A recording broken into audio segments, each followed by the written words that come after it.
Muchísimas gracias, buenas tardes con todos los colegas que nos escuchan y gracias también por la oportunidad de poder compartir la experiencia respecto de la alelopatía del extracto acuoso de eucaliptos aquí en la zona andina del Perú, en Cusco particularmente.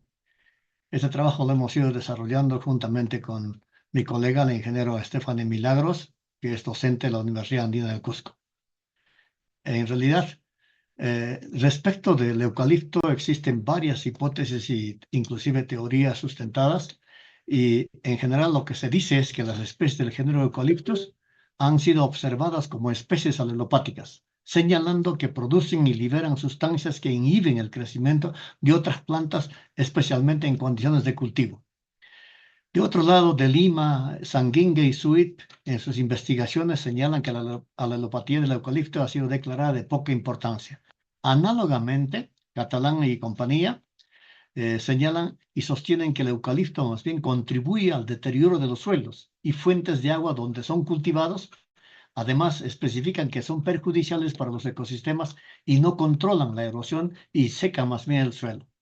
Tomando en cuenta estas aseveraciones, se evalúa la alelopatía mediante bioensayos con extractos de hojas de eucalipto, flores y semillas provenientes de plantaciones de 4 provincias del Cusco. La investigación examina, en todo caso, los efectos ecológicos de plantaciones de eucaliptos glóbulos en condiciones de vivero. Obviamente, el objetivo de nuestra investigación es evaluar si existen efectos alelopáticos producidos por eucaliptos glóbulos en la germinación de 5 especies de cultivos andinos en condiciones de vivero. Para ello, se utilizó el extracto acuoso de hojas, ramas tiernas y frutos de eucalipto que constituyen plantaciones típicas en la zona andina del Cusco. Entre los materiales y métodos utilizados, se utilizaron en principio, como hemos explicado, hojas frescas, hojas secas y ramas tiernas y frutos de eucalipto glóbulos, que es la especie más utilizada en la forestación y reforestación aquí en Cusco. Colectadas, por supuesto, en 4 zonas, en 4 provincias de la zona andina del Cusco. Para los ensayos de germinación y crecimiento se emplearon semillas de maíz blanco, haba grano seco, cebada, quinoa y kiwicha, que son cultivos típicos en la zona andina de nuestro país. En cambio, los bioensayos de la alelopatía se llevaron a cabo en el vivero forestal, como hemos indicado, que es un vivero manejado, administrado por la Dirección Regional Agraria en Cusco. Estas son las 4 provincias de las cuales se obtuvieron las muestras de semillas, de suelo, inclusive para analizar, obviamente, los posibles impactos de la alelopatía en la germinación y crecimiento de 5 especies de cultivos andinos. Quispicanchis, Calca, Anticusco. Dicho de paso, son las plantaciones más antiguas y obviamente tienen aproximadamente 40 años de crecimiento y desarrollo. El extracto acuoso se obtuvo siguiendo el método descrito por Pérez. El material licuado fue sometido a destilación utilizando un instrumento tipo Clevenger y matraz redondo de 2000 mililitros. El extracto obtenido fue considerado la concentración básica, es decir, el 100%, y fue conservado en congelador a menos 40 grados Celsius hasta el momento de su aplicación. Las concentraciones preparadas fueron de 10 miligramos por litro, 25, 50, 100 y 1000 miligramos por litro. Y para el ensayo del testigo se utilizó agua destilada. La composición del sustrato ha sido la siguiente: el 41% de humus, 41% de hojarasca, 12% de cascarilla de kiwicha y 6% de arena. En este sustrato, obviamente, es que se hicieron los ensayos. Se llenaron 750 tubetes, como los que se muestra en las fotografías, con una capacidad de 180 gramos, es decir, 125 para las especies vegetales y 125 para la siembra de los testigos en el bioensayo. Los tubetes facilitaron tener la misma cantidad de sustrato y observar de manera uniforme el crecimiento individual de cada plántula en el bioensayo. Los 125 tubetes utilizados para cada especie fueron distribuidos de la forma siguiente: 25 tubetes para cada una de las 5 concentraciones y 25 tubetes para los testigos de cada especie. Una vez realizada la siembra, se procedió a regar individualmente empleando una jeringa de 15 mililitros durante 4 semanas. La primera semana se regó cotidianamente y a partir de la segunda semana en forma interdiaria en condiciones de vivero, tomando en cuenta, por supuesto, los requerimientos de humedad que cada plántula requiere. En la cuarta semana, cuando ya las plántulas desarrollaron, se procedió a extraerlas para medir la longitud total. Luego se seccionó la raíz para pesar independientemente tanto el tallo y la raíz y determinar la longitud de ambas secciones, utilizando una regla milimetrada y una balanza de precisión.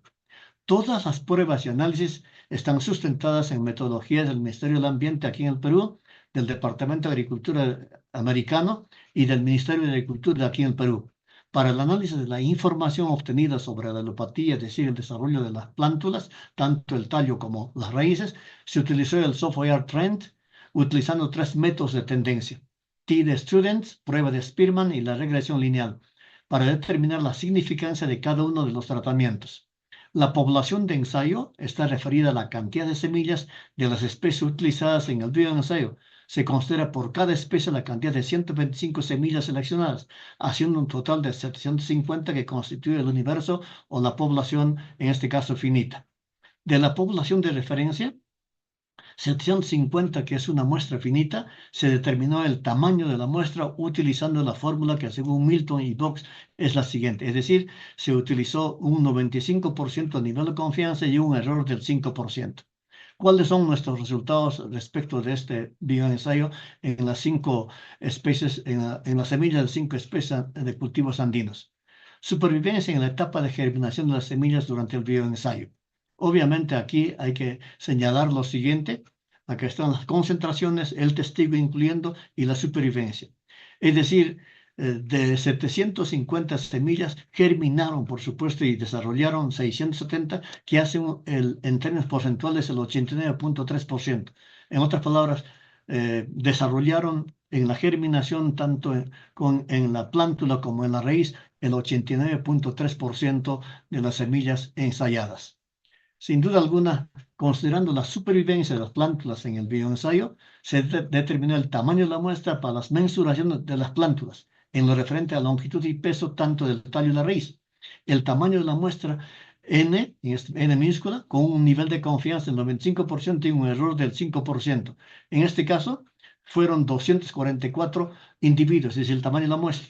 En cambio, el universo serían 650, que es el número total de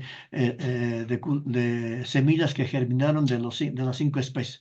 Se utilizó, por supuesto, para el caso, la fijación proporcional, y los resultados son los siguientes, dependiendo, por supuesto, de las especies que se han utilizado y de las concentraciones. Aquí están las 670.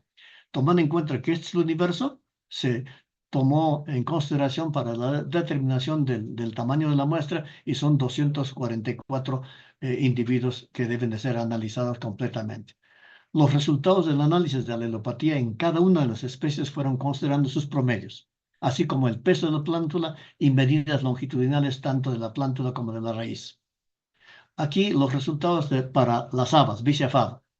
Podemos observar que el testigo 40.5 centímetros de longitud total, es decir, tanto el tallo de la raíz.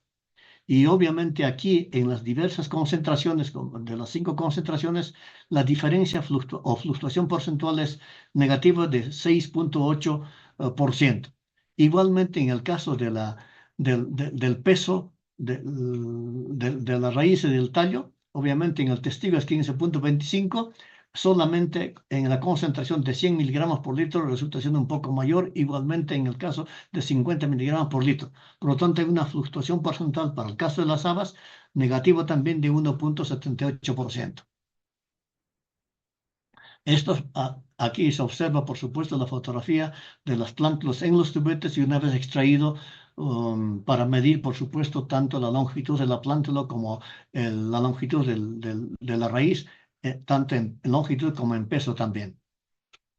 En el caso del maíz, obviamente, como se observa aquí, la longitud total es de 36. Todas superan las concentraciones bajo ensayo, superan la longitud del testigo. Por lo tanto, hay un incremento porcentual positivo de 7.3%. Igualmente, en el caso del peso, en el testigo de 6.8, todas las demás concentraciones, incluyendo la de 1000 miligramos por litro, es superior a la del testigo. Es decir, hay un incremento porcentual positivo aquí de 44%. Acá están las fotografías que evidencian este ensayo en el caso del maíz. Para la cebada, en el caso de la cebada, lógicamente el testigo tiene una longitud de 40.10 y es superado solamente en una concentración de 10 miligramos por litro. El resto es ligeramente menor, es decir, la fluctuación porcentual es negativa en menos 0.84%. No ocurre lo mismo con el peso del tallo y de la raíz. En el caso del testigo es 2.446 y el resto, excepto en la concentración de 25 miligramos por litro, es inferior a la del testigo. En todo caso, en términos porcentuales y del promedio, es positivo la fluctuación de 1.46. Aquí están las muestras para el caso de la cebada. En el caso de la quinoa, que es un cultivo bastante típico aquí en Cusco, obviamente el testigo en longitud es 22.80 centímetros, solo es inferior al testigo la concentración de 25 miligramos por litro, el resto es superior en términos promedio, es de 1.7 incremento porcentual en promedio.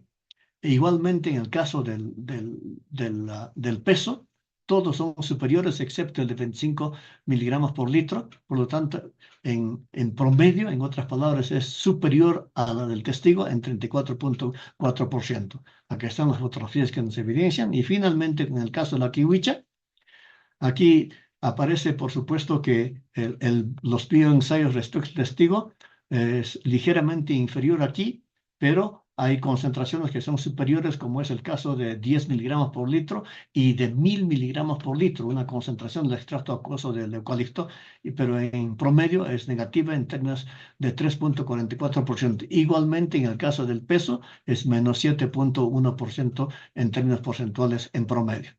Y esa es una fotografía. ¿Cuáles son nuestras conclusiones a las que hemos llegado con estos videoensayos respecto del supuesto, digamos, efecto alelopático que podría generar el eucalipto en la zona andina del Cusco? No existe efecto alelopático del extracto acuoso de hojas, ramas tiernas y semillas de eucalipto glóbulos sobre la germinación de semillas, sobre la longitud de tallos y raíces y peso de las plántulas en los 5 cultivos andinos. En ninguna de las concentraciones ensayadas podríamos decir. En Perú se utiliza eucaliptus glóbulos para reforestar. Por ello es importante conocer el impacto ecológico que sus aleloquímicos tienen sobre el suelo, puesto que pueden afectar a la flora y fauna nativas. Los bioensayos que hemos desarrollado demuestran que no hay efecto negativo del cultivo sobre la germinación de semillas y el desarrollo de plántulas a nivel de vivero. El extracto acuoso de eucaliptus glóbulos no inhibe el desarrollo de los monocotiledones ensayadas, tampoco sobre las dicotiledones. Consecuentemente, los efectos alelopáticos que genera el eucalipto en cultivos de maíz, haba, quinoa, kiwicha y cebada son nulos. Considerando la edad de las plantaciones existentes en Cusco que hemos indicado para las 4 provincias donde hemos colectado las muestras, son bastante antiguas, 40 años mínimamente, son las más, digamos, extensas, y teniendo en cuenta las concentraciones utilizadas en los ensayos de alelopatía, se colige que la concentración de 1000 miligramos por litro constituye una concentración superior a los probables existentes en el suelo de plantaciones de eucalipto existentes en Cusco. Muchísimas gracias por vuestra atención y muy gentil, por supuesto, por toda la oportunidad que se nos brinda.